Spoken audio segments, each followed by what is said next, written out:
Hello everyone, that's easy here. आज मैं movie explain करने वाला हूँ फ्रेंड्स विथ बेनिफिट 2011 की। जैसा कि मूवी का नाम है वैसा ही इनके कुछ काम है। क्या ऐसी ये रिलेशनशिप टिक पाएगी? ये आज हम 2011 की romantic Hollywood movie friends with benefit में देखेंगे। तो बिना किसी देरी के मूवी एक्सप्लेनेशन स्टार्ट करते हैं।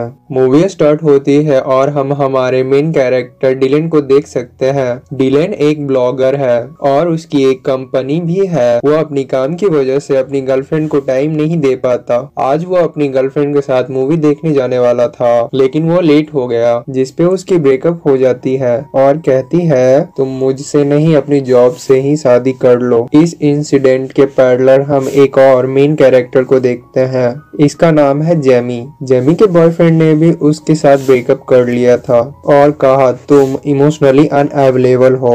एक्चुअल में जेमी रोमांटिक मूवी देखती है और उसे लगता है उसे बचाने वाला प्रिंस चार्मिंग आने वाला है, उसके लिए सिंग करेगा, उसके लिए डांस करेगा। बट ऐसी कमिटमेंट करने वाला जेमी को मिला नहीं। इन दोनों के ब्रेकअप के बाद दोनों हर्ट हो चुके हैं। दोनों डिसाइड करते हैं अब कभी भी डेट नहीं करेंगे। एक्चुअल में जेमी न्यूयॉर्क में रहती है और डिलन एलन में। हम फिर देखते हैं डिलन न्यूयॉर्क में आ रहा था। उसे एक अच्छी जॉब की ऑफर आई थी और ये जॉब की ऑफर जेमी की वजह से मिली थी। एक्चुअल में जेमी फ्रीलांसर एचआर कंसल्टेंसी से है। जिन भी कंपनी को अच्छे एम्प्लॉय चाहिए होती है उनका कांटेक्ट उन्हें दे देती है। इसी वजह से जेमी ने डिले को कांटेक्ट की होती है। वो जॉब इंटरव्यू देने न्यूयॉर्क पहुंच जाता है। जेमी वहां उसका वेलकम करने आई। जेमी को लगा डिलन को अब जीक्यू मैगजीन में काम करने मिलेगा, बट डिलन को इसका सीरियसनेस नहीं था। उसकी लाइफ बहुत अच्छी थी, एले भी उसे पसंद था। जेमी कहती है न्यूयॉर्क बेस्ट है, तुम्हें ऐसा बिंदास लाइफ कभी भी नहीं मिलेगा।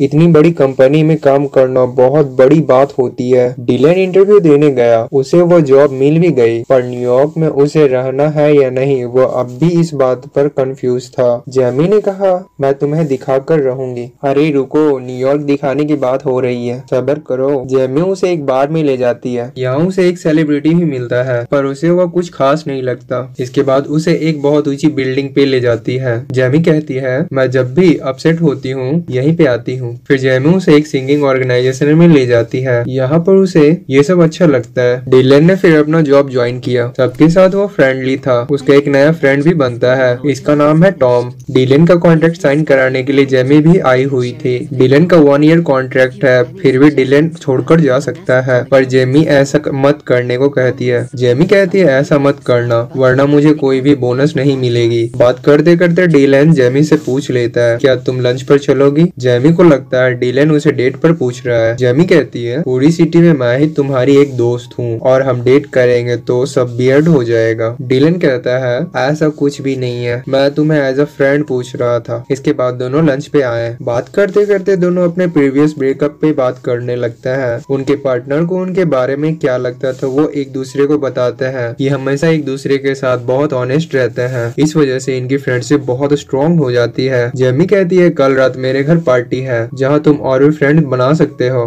डिलन भी इस पार्टी में पहुंच जाता है। वो बहुत मजे करता है। इसके बाद वो एक दूसरे से मिलने लगे थे। एक रात डिलन जेमी के घर पे मूवी देख रहा था। जैसा कि हमें पता है जेमी को रोमांटिक मूवी बहुत पसंद है। डिलन कहता है सारी मूवी एक ही टाइप की होती है। इन मूवी में लोग रिलेशनशिप के लिए कितना कुछ करते हैं। किसी से प्यार करना इतना कॉम्प्लिकेटेड होना नहीं चाहिए। जेमी भी इस बात से एग्री करती है। वह कहती है इंसान की कुछ फिजिकल्स नीड होती है, उसे कंप्लीट करने के लिए हमें इतना सब कुछ नहीं करना चाहिए। डिलन कहता है जैसा कि हम लोग टेनिस खेलते हैं उसी तरह से ये भी सब होना चाहिए। दोनों का ये कॉन्सेप्ट अच्छा लगा। डिलन जेमी से पूछता है क्या तुम टेनिस खेलना पसंद करोगी? इसका मतलब आप समझ जाओ, समझदार तो हो ही आप लोग। जेमी कहती है ऐसे कैसे, क्या हम दोनों एक दूसरे से अट्रैक्ट हैं? इन दोनों ने एक दूसरे को नोटिस किया, फिर रियलाइज करते हैं दोनों अट्रैक्ट हैं और इसके साथ ही दोनों इंटीमेट हो गए। इन दोनों ने कसम ली इनकी रिलेशनशिप फिजिकल रहेगी, कोई भी इमोशन इन्वॉल्व नहीं होगा, हम हमेशा अच्छे फ्रेंड्स रहेंगे और कोई भी प्रॉब्लम नहीं आएगा। इस रात के बाद कुछ दिन बीत जाते हैं। दोनों के बीच थोड़ा ऑकवर्डनेस था। एक दिन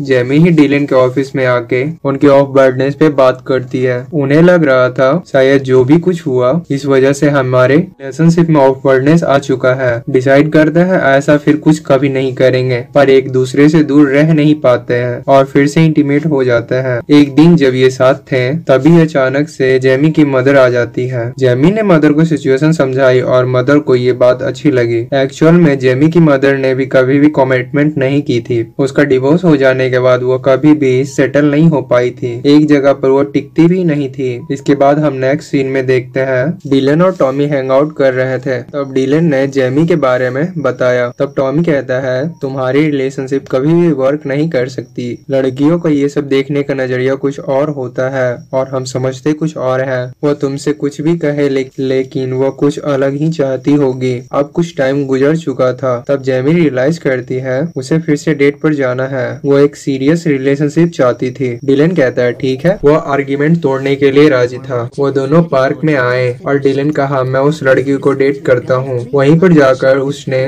उस लड़की से डायरेक्ट डेट के लिए पूछा। बाद में उसे पता चला उसकी शादी हो चुकी है और उसका एक बेबी भी है। जेमी उस पर बहुत हंसती है। उन्होंने उस पार्क में एक और लड़के को नोटिस किया। वो एक डॉक्टर था और जेमी उसके साथ डेट पर जाने वाली थी। वो दोनों फर्स्ट डेट पर गए, एक दूसरे को अच्छे लगे। डॉक्टर का नाम पार्कर था। पार्कर को जेमी के साथ उसके घर पर चलना था। जेमी उससे कहती है मेरी एक रूल है, 5 डेट तक मैं किसी को भी घर नहीं ले जाती। वो बताती है मैं इमेजिन की हूँ टीवी लाइफ में मूवी जैसा एक हीरो आएगा, मेरा एक प्रिंस चार्मिंग होगा। अब जब जेमी और पार्कर डेट करने लगे तो डिलेन खुद को अकेला महसूस करने लगा। डिलेन जेमी को मिस करता था। उसने दूसरी लड़कियों के साथ डेट पर जाने का भी ट्राई किया पर उसे यह अच्छा नहीं लगा। इसके बाद हम देखते हैं जेमी और पार्कर की 5 डेट कंप्लीट हो गई है। वो दोनों इंटीमेट हो चुके हैं। जेमी अगली सुबह उठी और डोनट लेने जाती है और पार्कर मौके का फायदा उठाकर उसे कुछ ना बताकर उसके अपार्टमेंट से निकल रहा था। जेमी ने उसे पकड़ लिया तो वह बहाने बनाने लगा। जेमी बहुत ही हर्ट हो गई तो पार्कर कहता है जो प्रिंस चार्मिंग तुम्हें चाहिए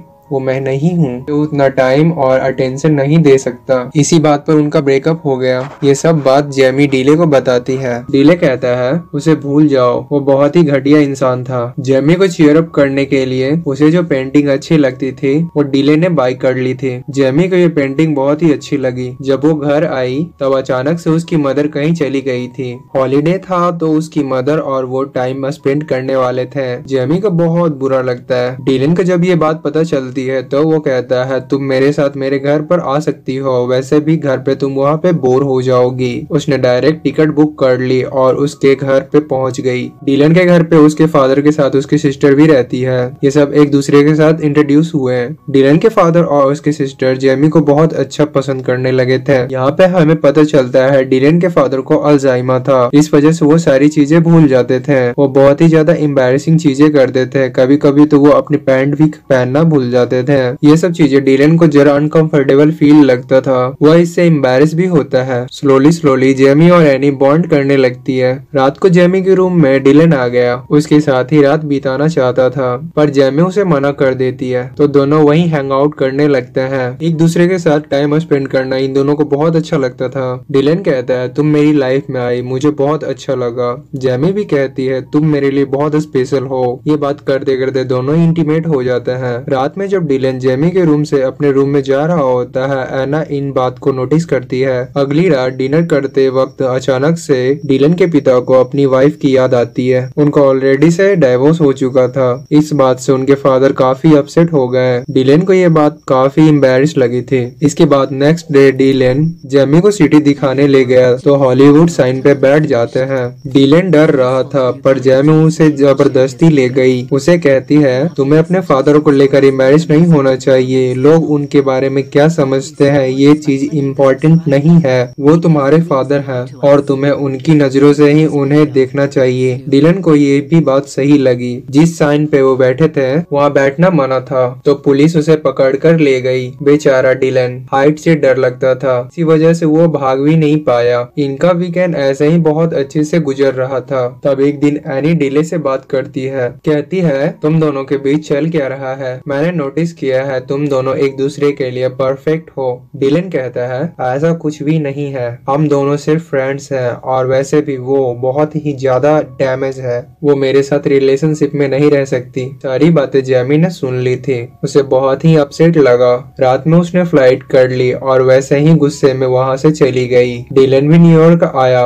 और अपना काम भी कंटिन्यू करता है, पर उसकी जेमी से कुछ भी बात नहीं हो रही थी, उसे पूरी तरह से इग्नोर कर रही थी, कुछ भी कॉल नहीं उठा रही थी। एक दिन जेमी को एक कंपनी की रिक्वायरमेंट आती है, वह डिलन को किसी भी हाल में हायर करना चाहते थे। जेमी फिर भी डिलन को कांटेक्ट नहीं करती है। डिलन को पता था वो एक टाइम पे कहाँ जाती है, बिल्डिंग की रूफ टॉप पे। उसी टॉप पर वह उसके पास पहुँच गया, उससे पूछता है तुम मुझे इग्नोर क्यों कर रही हो। जेमी ने कहा मैं इमोशनली अनअवेलेबल हूँ, हम दोनों कभी एक साथ नहीं रह सकते। डिलन कहता है वो सारी चीजें मैं अपनी सिस्टर से कह रहा था, उसका कुछ भी ज्यादा मीनिंग नहीं है। जेमी कहती है तुमने मुझे कभी सीरियसली लिया ही नहीं है। उसे एक्चुअल में डिलन के लिए फीलिंग आ गई थी। ये बात डिलन रियलाइज नहीं कर पाता। उसे इस तरह खोने के बाद उसे बहुत बुरा लगता है। जेमी को अच्छी लगने वाली रोमांटिक मूवी जो उसे अच्छी नहीं लगती थी, ये भी उसे मिस करते हुए देख रहा था। जिस कंपनी ने पहले जेमी को कांटेक्ट किया था, वही कंपनी डायरेक्ट डिले को कांटेक्ट करती है। डिलेन जाकर उसके साथ मीटिंग करता है, तभी जेमी को यह बात पता चलती है। वह कंफर्म होने उसके पास पहुंचती है, उसे कहती है तुम्हारा कांटेक्ट है, तुम इस तरीके से छोड़कर नहीं जा सकते। डिलेन कहता है मैंने सिर्फ एक ही मीटिंग की थी और अगर मुझे सचमुच में ये जॉब छोड़कर जाना होगा तो मैं तुम्हारा बोनस चेक में लिख कर जाऊंगा। फिर से इन दोनों का झगड़ा शुरू हो जाता है। हम देखते हैं एनी को थोड़ा बाहर जाना होता है, तो कुछ दिनों के लिए डिले के फादर उसके पास रहने के लिए आए होते हैं। जेमी की मदर भी अब वापस आ गई थी। एक दिन जब ये हैंग आउट कर रहे थे, तब मदर सारी सिचुएशन देखकर कहती है तुम बस डर रही हो, मेरी मिस्टेक्स फिर से रिपीट नहीं करना चाहती तुम जो ये सब बात कहती हो। तुम प्रिंस चार्मिंग चाहिए, तुम्हें मूवी जैसा एक हीरो चाहिए, पर एक्चुअल में तुम्हें ये सब नहीं चाहिए। तुम्हें बस स्ट्रॉन्ग पार्टनर चाहिए जो तुम्हारे साथ पूरे वर्ल्ड पे कब्जा कर सके। मदर को भी लगता है डिलेन उसके लिए परफेक्ट है। नेक्स्ट सीन में डिलेन के फादर उसके पास पहुंच गए थे। वो दोनों एयरपोर्ट पे लंच करते हैं। फादर अपनी पैंट उतार कर बाजू में रख देते हैं।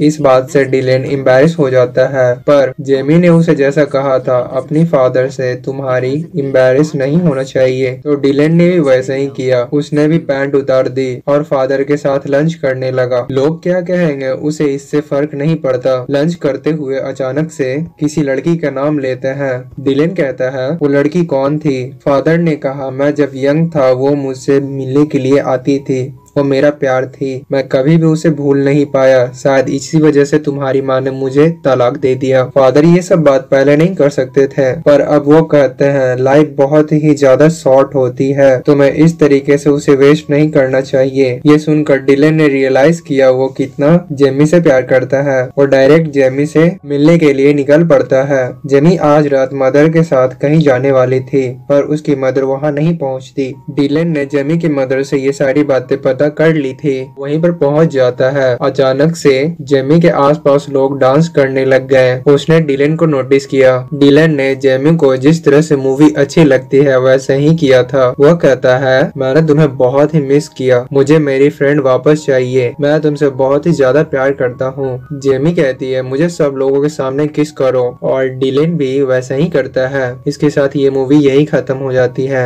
आशा है आपको ये एक्सप्लेनेशन अच्छी लगी। Thank you for watching.